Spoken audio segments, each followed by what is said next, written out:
Pues buenos días, buenas tardes casi ya a todas y a todos. Continuamos en esta primera jornada del curso de verano Salud, Enfermedad y Nutrición en el reinado de Carlos V, en el marco del Campus Juste 2025. La próxima intervención lleva por título Humanismo y Medicina, la personalidad de Andrés Laguna en el Renacimiento hispánico, alguien a quien ha hecho referencia ya la anterior ponente. La ponencia correrá a cargo de Jaime Contreras. Él es un destacado historiador español, catedrático emérito de Historia Moderna en la Universidad de Alcalá. Se especializó especialmente en historia religiosa, en la Inquisición, el erasmismo y los procesos de conversión en la España moderna, y además ha publicado numerosas obras fundamentales sobre la cultura y el control religiosos en los siglos XVI y XVII.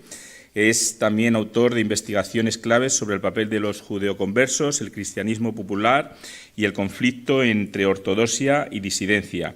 Ha sido profesor invitado en varias universidades europeas y americanas y ha dirigido proyectos de investigación nacionales e internacionales, así como participado activamente en la divulgación histórica a través de conferencias y diferentes medios. Reconocido por su enfoque interdisciplinar que combina historia, sociología y antropología, basa su labor académica en la influencia también que ha tenido profunda en la historiografía española contemporánea. Para nosotros es un lujo, como siempre, porque no es la primera vez, es habitual de nuestros cursos de verano dedicados a la figura y a los mundos de Carlos V, en cierto modo también muy relación con la ponencia anterior, cuando hemos hablado de toda la medicina relacionada con los hechizos, ¿no? y esta parte tan interesante de la historia, ¿no? del siglo XVI.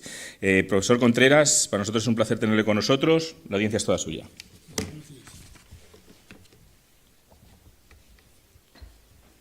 Bueno, buenos días. Comienzo mi intervención haciendo lo que es usual en estos casos.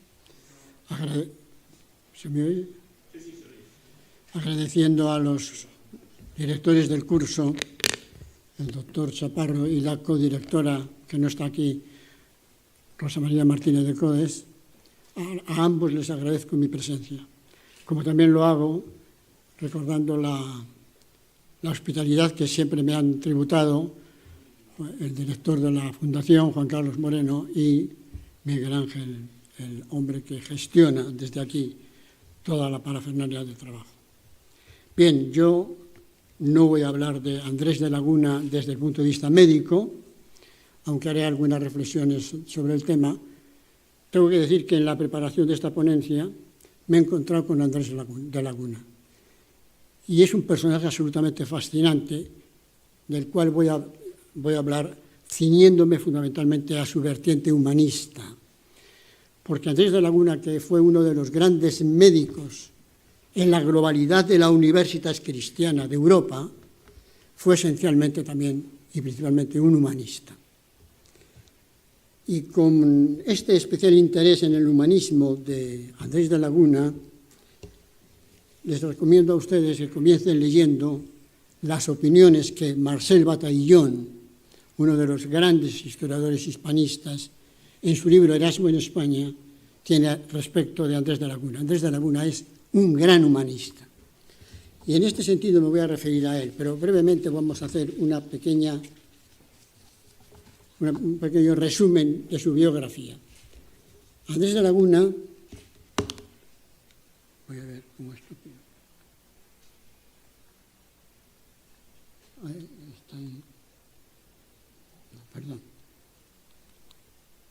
Perdón, pero no estoy acostumbrado al uso del aparato. Andrés de Laguna nació en Segovia, en fecha no precisada, a horcajadas entre los siglos XV y XVI. Su padre, Diego Fernández de Laguna, fue un reputado y conocido médico segoviano que sin duda contribuyó a despertar la vocación de su hijo por la medicina.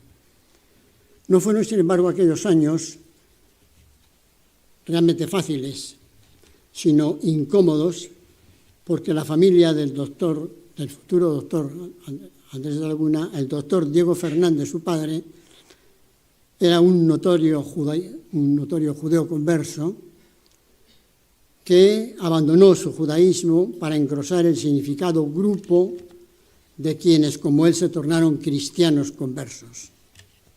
En efecto, Andrés de Laguna era un converso notorio y naturalmente vivió desde su conversión el complejo proceso cultural de asimilación que exigían las relaciones complejas de las entidades entre mayorías y minorías. En Segovia este proceso no fue sencillo y en aquella sociedad se sucedieron graves tensiones sociales que expresaban las múltiples dificultades de acomodo de quienes abandonaban la judería buscando, como cristianos que eran, el reconocimiento político que la ley y el derecho les garantizaba. La familia del doctor Fernández de Laguna tuvo en este punto toda la fortuna al conseguir el patronazgo del obispo de la ciudad, Monseñor Diego Rivera, lo que supuso que todos los hijos varones de la familia terminaron ocupando puestos importantes en la iglesia segoviana como canónigos o semejantes de su iglesia catedral. Andrés de Laguna fue el único hermano varón que permaneció en el estado laico, aunque muy temprano tuvo que atender al estudio de la gramática y de las lenguas clásicas.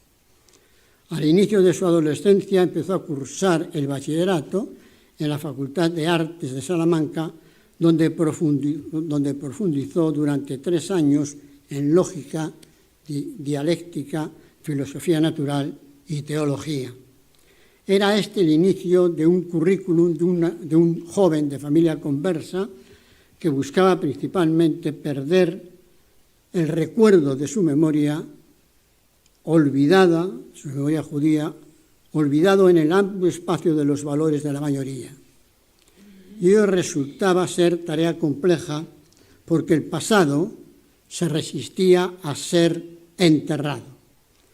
Con este bagaje cultural a sus espaldas, Laguna dejó la Universidad de Salamanca para continuar sus estudios en el Colegio de Francia, que por entonces se consideraba mucho más innovador que la Facultad de la Sorbona.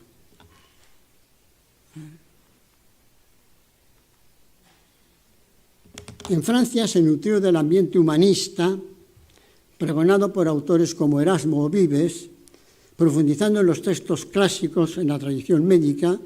Fue aquella una experiencia fundamental de la que Laguna se mostró siempre agradecido, reconociendo las lecciones de sus maestros parisinos. Sea como fuere, en 1534 era ya bachiller en medicina y fue aquí en París donde obtuvo la licencia médica, y también cuando comenzó su producción literaria con la edición de varias eruditas tradiciones y la publicación de una reconocida obra importante de carácter anatómico, el Anatomia Methodus sive Dissection Humani Corporis. Procedido de una cierta expectación, Laguna regresó a España y se ubicó en Alcalá de Henares, donde impartió lecciones y trabajó en diversas traducciones demandadas por personas de alta consideración, todas muy cercanas al propio emperador. Y parece que ello determinó que su persona fue requerida para que hacia 1536 se trasladase a Toledo con el fin de atender a la salud de la emperatriz Isabel, la cual falleció de súbito a consecuencia, como se sabe, de un parto. Fue a raíz de este trágico suceso cuando el doctor Laguna realizó diversas estancias médicas en diferentes cortes de Europa. Se le ve hacia 1540 residiendo en Londres y atendiendo los servicios profesionales que le demandaban diferentes personalidades muy próximas al propio monarca Enrique VIII. Poco tiempo después se le ve residiendo en Middelburg, en Zelanda, para pasar casi de inmediato a Gante, donde ejerció su profesión de forma privada, sin duda por el prestigio que su profesión de médico le otorgó. Laguna consiguió firmar un contrato profesional en la ciudad imperial de Metz, en la Lorena francesa. Durante este cargo, nuestro hombre desplegó una intensa actividad en el ámbito de la salud pública, adquiriendo aquella experiencia en epidemias, fiebres, plagas, y también su fama se fue ampliando por toda Europa, y no solo como médico, sino también como singular humanista, principalmente como singular humanista. En tal sentido, debe entenderse la invitación expresa que nuestro hombre recibió en diciembre de 1542 de parte del rector de la Universidad de Colonia. El rector de la Universidad de Colonia le pidió que se dirigiese a todos sus estudiantes y profesores en un discurso que causó sensación, no solo en el espacio académico, sino en todo el conjunto de la sociedad alemana. Fue el famoso discurso que se tituló Europa se discrucian, o la Europa que a sí misma se atormenta. En el famoso discurso que tuvo lugar en el aula magna de la mencionada universidad el 22 de enero de 1543, en el aula magna de esta universidad, Laguna se erigió en campeón del iranismo erasmista, reclamó a las más excelsas autoridades de Europa una solución pacífica al enconamiento político que causaban las luchas religiosas en el continente. Luchas y conflictos que desgarraban la identidad más significada de la misma Europa, el cristianismo, sobre el cual católicos y protestantes decían ser los auténticos depositarios de su entidad. ¿Cómo conseguir la unidad tan deseada? Laguna buscó ideas que conjugaron las diversas posturas político-religiosas con elementos de identidad común a unos y a otros, a católicos y a protestantes. Tal había de ser, manifestó el doctor Laguna, el objetivo primordial de esta Europa enfrentada ahora al peligro que representa el mundo turco. Y fue este uno de los más singulares e importantes aldabonazos que se creyeron por aquel tiempo en toda la universidad cristiana. Andrés de Laguna quedó desde entonces consagrado como campeón de Europa y pronto llovieron sobre él todos los elogios. El primero de ellos le llegó de la reconocida Universidad de Bolonia, quien le acogió en su claustro como doctor honoris causa y le reconoció y admiró por su defensa a ultranza del cristianismo. Enseguida marchó a Roma, donde la Santa Sede le nombró soldado de San Pedro, caballero de la Espuela de Oro y conde palatino, todo un reconocimiento social difícil de conseguir para un judío converso como él. En 1550 fue nombrado médico de cámara del Papa Julio III y en su nombre realizó varios viajes diplomáticos de relativa importancia. Laguna experimentó durante este tiempo en Italia no solo reconocimiento público, sino también un clima académico que le permitió una producción científica notoria. Entre otras obras, fue el tiempo que escribió una biografía de Galeno y su opus magnum, el Dioscórides, que sería publicado en 1555 en Amberes. Tras su experiencia italiana en 1554, Laguna viajó a los Países Bajos, siguiendo el mandato del emperador, pero se vio obligado a detenerse en Augsburgo, donde afloró una grave ola pandémica de pestilencia. Allí trabajó codo con las autoridades, aplicando las técnicas preservativas más curativas, lo que le permitió la publicación de su reconocido trabajo sobre pestilencia, publicado en 1556.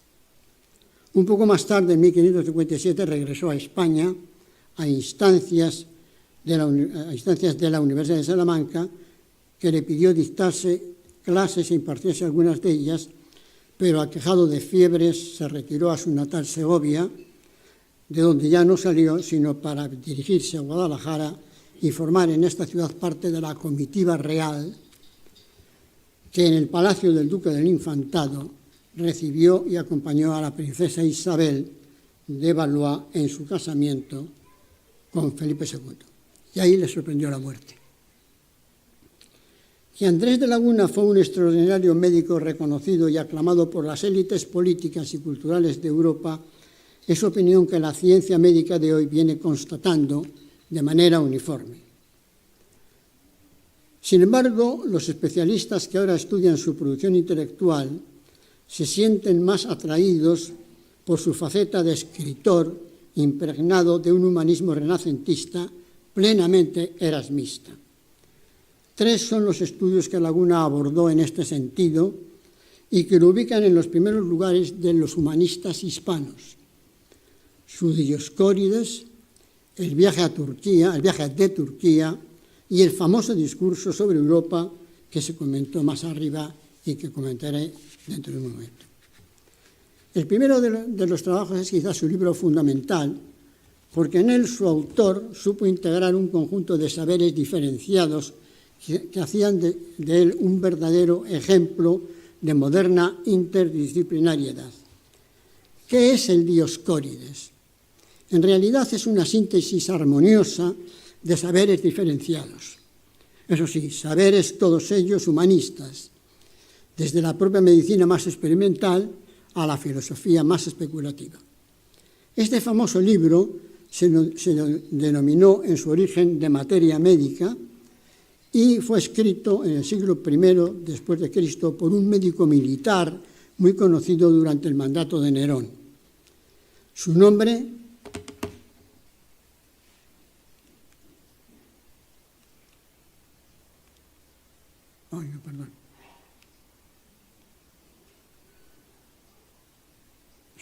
lo tiene Pelacio Dioscórides Analfabeo.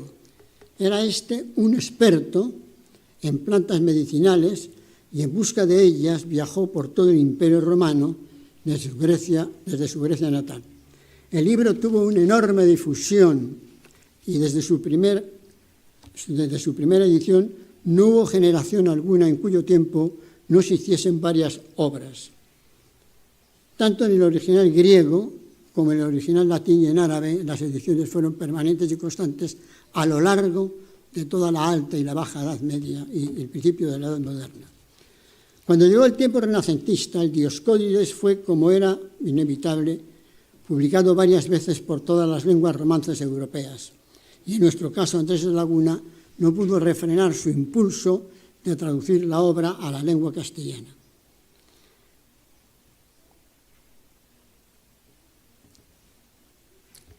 El libro iba ilustrado con numerosas figuras de plantas, animales y productos naturales y estaba escrito en un maravilloso castellano, como se ha señalado reiteradamente. De tal modo que así los médicos que no sabían latín tuvieron a su disposición un clásico que no perdió vigencia hasta el siglo XVIII. Andrés de Laguna satisfacía de esta manera una necesidad perentoria de la disciplina médica que lo ubica en un lugar privilegiado de la historia de la medicina.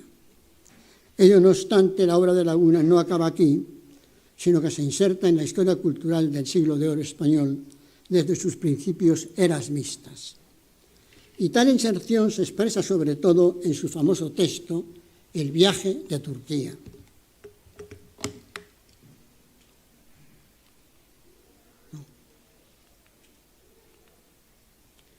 El viaje de Turquía es una obra de crítica literaria e incluso la historiografía, después de amplios debates, determinó que el autor realmente de este maravilloso libro era Andrés de Laguna. Laguna, en efecto, fue un erasmista de singular entidad y en todo el relato de su texto se defienden los principales valores sociales y religiosos que divulgará por toda Europa el sabio de Rotterdam: el pacifismo, el valor estructural de la dignidad humana, la relativización del fenómeno religioso, la espiritualidad interior y la crítica a la jerarquía eclesiástica, siempre empeñada esta en imponer su burocracia. Algunos ejemplos para expresar su idea de que entre turcos y cristianos, en cuanto a su conducta se refiere, la pertenencia a un credo u otro no es un elemento determinante. Laguna recurre a la experiencia de sus principales personajes y los contrapone de esta manera. Pedro de Urdemalas, el protagonista del viaje, cuenta que en su navegar por el Mediterráneo como galeote de un navío turco, Sus compañeros de galera se complacían de los azotes que él con frecuencia recibía. Cito: seguro que no eran cristianos, se apresuró a decir su compañero Matalascayando, este era el nombre del compañero. Mientras que Pedro, de Urdemalas, la víctima, se extraña de la acusación apresurada de su compadre. ¿Qué importancia tiene, dice, que fueran o no cristianos?, asevera recriminándole. El sabio Marcel Batallón, cuando comentó la anécdota, no pudo menos de admirar la apuesta de Laguna por relativizar la maldad humana, que es la moraleja principal que se pretende extraer del diálogo anunciado. Porque esta maldad no depende de que sea o no cristiano, sino de la unidad, sino de la ruindad del corazón, que puede darse en nombres de cualquier credo. Estamos ante el principio de relativización moral, que permite deducir un principio teológico fundamental, que la salvación del hombre depende sobre todo de su conducta y menos de su adhesión a unos principios meramente dogmáticos. Se trataba de asentar un principio muy reconocido por entonces en la cultura popular de que, cito, cada uno se salva en su ley. Y tal proposición, ciertamente muy plebeya, se ubicaba en el mismo corazón de la mentalidad erasmiana. Pero más significativo es el hecho de que en general las acusaciones expresadas en el viaje se dirigen más hacia los propios cristianos que hacia los enemigos, los erasmistas. Y así a lo largo del texto su autor no desaprovecha la ocasión para criticar, por ejemplo, el culto a las reliquias, las cuales, en opinión de Pedro de Urdemalas, se habían de echar al río. También abomina de las constantes manifestaciones simoníacas o del recurso tan frecuente a la oración verbal, en desprecio del intimismo individual de la oración mental. Y en todas estas desviaciones del verdadero espíritu cristiano se detecta el peso enorme de la pesada jerarquización de la Iglesia. Por todo ello no extraña que cuando los protagonistas del viaje recalan en la ciudad de Roma, estos aprovechan la ocasión para centrar sus críticas en la misma curia romana, sin olvidar a su cabeza, la del Papa, porque la una y el otro son los responsables, a juicio de Andrés de Laguna, de la postración de la Iglesia romana. Prostitución y simonía son para el erasmismo reformista las manifestaciones que más cuesta eliminar. Cito un texto. ¿Cómo son las hermosas damas que viste en Roma? ¿De buena fama o de mala fama?, pregunta Matalascayando a Pedro de Urdemalas. Y este responde, cito: son de buena fama. Hay muchas matronas en quien está toda la honestidad del mundo. De las enamoradas que llaman cortesanas hoy, ¿qué tantas pensáis que hay? Lo que estando yo allí vi por experiencia, quiero decir, y es que el Papa mandó hacer una minuta de las que había, porque tiene de cada una un tanto, y hallóse que había 13.000. Y no me lo creéis a mí, sino preguntadlo a cuantos han estado en Roma, y muchas de a 10 ducados por noche, las cuales tenían muchos negociantes echados al rincón, de puro alcanzados y haciendo moátras cuando no simonías. La moátara es una actividad especulativa comercial. Este era el ambiente tan censurable que Andrés de Laguna encontró en la ciudad santa de Roma y que un erasmista confeso como él consideraba que debería ser realmente erradicado. Fue por tal razón que era urgente y necesario una reforma, y ahí estaban ya las propuestas que desde Alemania proponía el universo que crecía alrededor de Lutero, aunque estas propuestas iban derivando peligrosamente hacia la ruptura de la unidad cristiana. ¿Qué hacer entonces? Y aquí Laguna reclama lo que el emperador Carlos venía solicitando insistentemente al Papa: la verdadera necesidad de una purificación doctrinal, teológica esencialmente, para el conjunto de toda la Iglesia. Ocurría, sin embargo, que Laguna, como buen médico ilustrado, desconfiaba de los teólogos. Hete aquí, pues, las razones que explican la importancia y el éxito del viaje a Turquía en la historia del pensamiento erasmista europeo y que tuvo lugar en el espacio hispano, entonces a la vanguardia de las corrientes humanistas de toda Europa, como muy bien ha referido la doctora Berta. Obviamente, el empuje político de todos estos movimientos nacía en la propia monarquía, la del emperador Carlos, y nuestro médico segoviano había defendido esa política en numerosas ocasiones, prestando al César servicios notorios entre católicos y protestantes, buscando caminos como objetivo prioritario en el sentido universalista que surgía de una Europa cristiana. Una Europa cristiana en la que él, muy cerca de la corte del emperador, recibió el encargo de hacer una reflexión sobre Europa en la Universidad de Colonia, como dije anteriormente. Todo ello bajo el paraguas protector de Carlos V. La Universitas Cristiana y la monarquía universal eran los dos conceptos, los dos ideales políticos principales. La monarquía universal aspiraba al dominio del mundo y era representada por Carlos V. Y lo que representaba y necesitaba era la unidad europea en aquel espacio político en el que era posible mantener la unidad cristiana.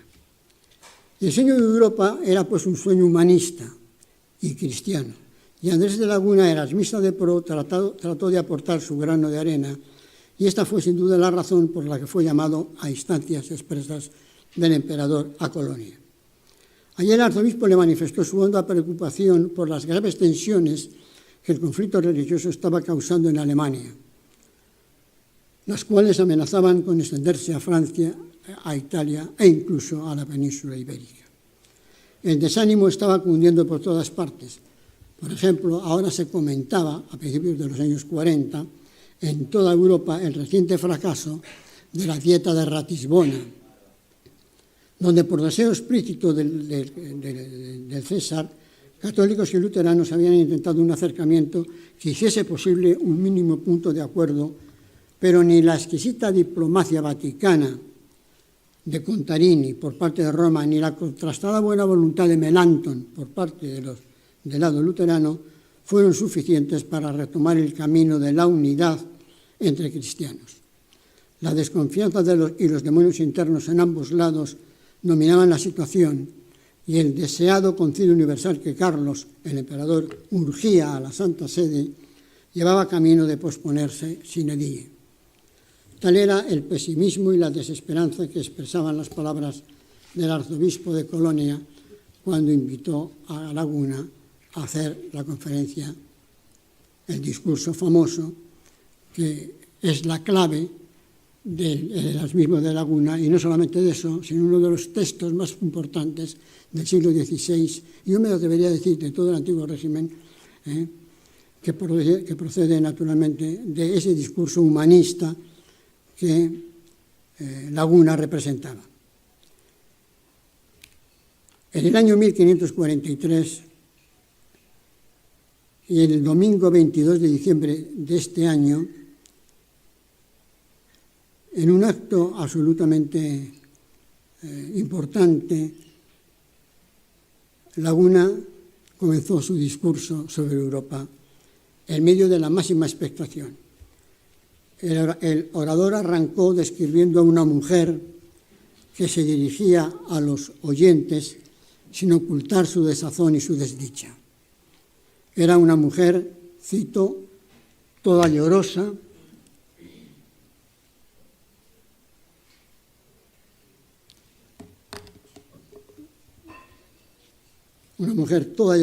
triste y pálida, trunca y mutilada en sus miembros, hundidos los ojos y como escondidos en una caverna extremadamente macilenta y escuálida, cual las viejas que a mí se refiere el médico conferenciante tantas veces suelen acudir, consumidas por la tuberculosis. La decrépita mujer se identificó ante el auditorio consumida y dice, yo soy, ahí tienen el texto, yo soy aquella infeliz y tristísima y funestísima Europa a la que tú, mientras me mantenía floreciente en mi vigor, muchas veces admiraste.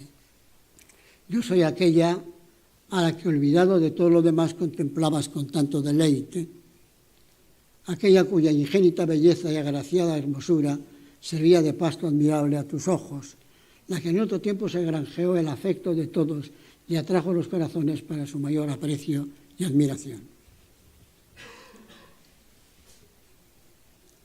A partir de este momento, la desconsolada Europa se lamenta de su situación, que proviene más de sus hijos que de sus acérrimos enemigos. Andrés de Laguna no considera a los turcos como fuente de todo mal, y como ha escrito en muchas páginas en su viaje de Turquía, entiende que en ese imperio musulmán existen también principios y valores muy nobles y considerados. Y esto es absolutamente revolucionario desde el punto de vista cualitativo. Y Europa lo sabe bien, y así cuando ella habla de sí misma, se duele del proceder para con ella de muchos cristianos. La situación en Europa es desesperada, y aunque no deja de tener quienes la defiendan y quienes luchan por ella. En primer término está el emperador, a quien Laguna llama el divino Carlos. Sin su intervención, se pregunta Europa, ¿qué hubiera sido de mis cosas hace ya tiempo? Y si la protección del César es garantía de supervivencia, también lo es el apoyo de su hermano, el rey Fernando de Hungría. Estos dos son los pilares que Laguna tiene a bien recordar, considerando el escenario desde el que se está hablando. Es en suma la casa de Habsburgo, pilar contra el cual se rompen las asechanzas de muchos príncipes cristianos, unos por abandonar los principios cismáticos de Lutero hasta envenenar todo el Sacro Romano Imperio, y otros boicoteando la majestas del emperador con fines mucho más espurios, como son los del rey de Francia, fines que no hacen sino arrojar piedras a su propio tejado. Y así Europa no puede por menos sino sentirse humillada y vencida, pues mientras los cristianos se hacen la guerra mutuamente, mientras se acribillan a flechazos, ofrecen a los enemigos un deleitoso espectáculo. Europa concluye sus lamentaciones que nuestros príncipes cristianos, lean el texto, que nuestros príncipes cristianos, antes envueltos en guerras, enemistades y disensiones, acopladas en una perenne amistad y unión y emulándose únicamente en mutuos beneficios, en un solo esfuerzo restituyan a esta desdichada Europa. Sumida en el desaliento, las fuerzas tiempo hace decaídas y que una vez recuperadas las empleen para defenderse contra los enemigos de nuestra fe. Queda de esta manera asentado el profundo sentido que Andrés de Laguna, erasmista de pro, tenía de la unidad europea. Y en tal sentido hoy su discurso, tras navegar las procerosas aguas de una historia de más de 400 años, se expresa vivo y comprometido en nuestra más exigente actualidad. Cierto es que con esta larga y solitaria trayectoria, el discurso de Europa de Laguna, aunque poco recordado, no ha dejado de inspirar a los europeístas más significados del pensamiento español. Dos de entre ellos merecen ser citados. El primero, Ortega y Gasset, y el segundo, Menéndez Pidal. Y voy a ir rápidamente haciendo una reflexión sobre ambos, sobre el sentido europeísta muy calcado de Andrés de Laguna, de estos dos grandes intelectuales del siglo XX.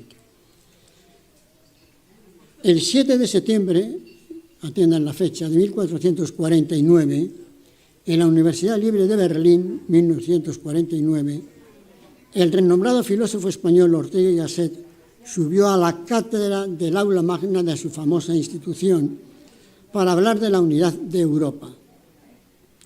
Y naturalmente, tanto por la fecha, 1949, como por el lugar, cabe deducir que aquel acto expresaba una particular importancia.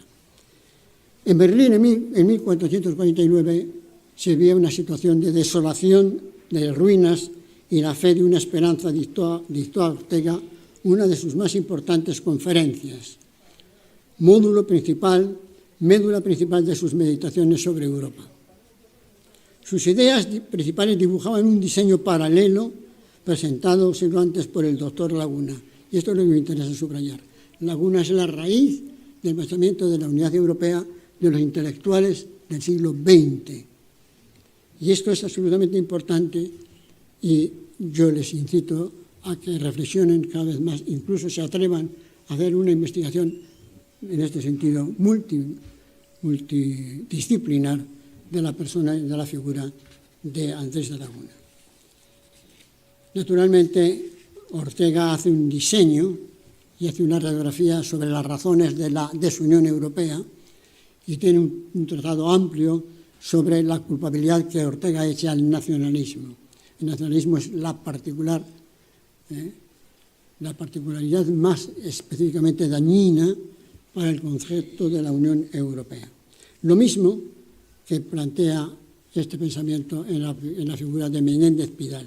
Don Ramón Menéndez Pidal es otro de los grandes intelectuales del momento que reflexiona también sobre el concepto de la unidad europea.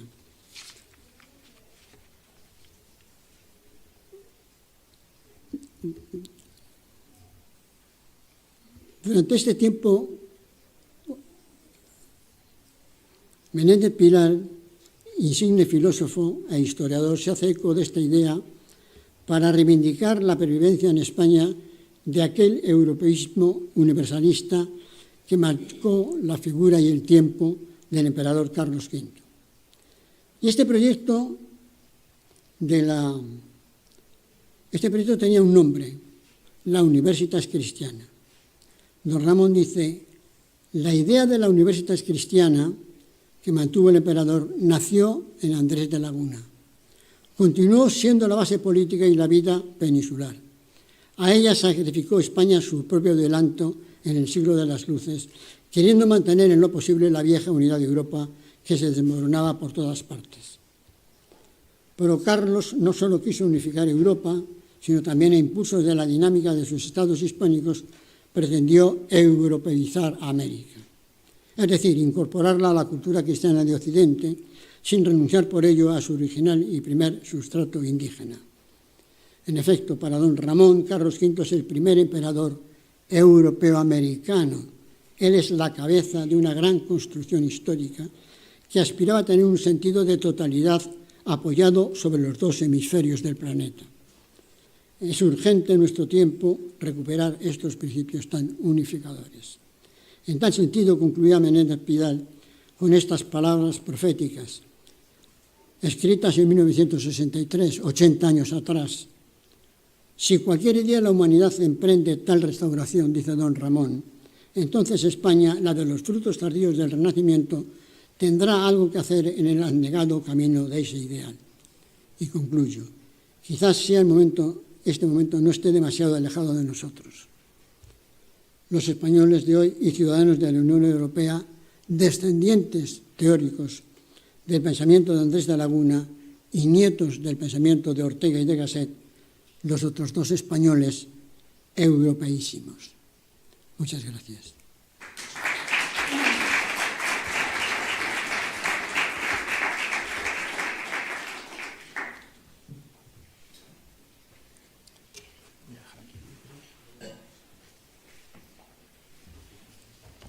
Muchísimas gracias, profesor Contreras, por su exposición y también por acercarnos la figura de Andrés de la Laguna, ¿no? Humanista, además de practicante de la medicina y sobre todo habernos también acercado a esa parte humanista, ¿no? que nos acerca también a Europa, ¿no? Y poniendo a Andrés de la Laguna como uno de los orígenes, ¿no? de lo que era la Universitas Cristiana, que luego dio lugar al pensamiento de unidad europeo. Creo que ha sido bastante relevante y también como ha puesto de manifiesto llevándolo también al terreno de la enfermedad y la salud, lo que era la enfermedad de Europa, ¿no?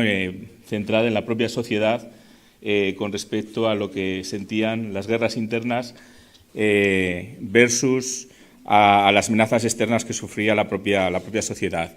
Como tenemos ahora una mesa redonda, si os parece, vamos a, digamos, terminar aquí lo que es la exposición y en un par de minutos colocamos la mesa y pasamos a la mesa redonda donde podemos realizar las preguntas necesarias. Así que despedimos al profesor con un fuerte aplauso, pero le damos la bienvenida de nuevo ahora.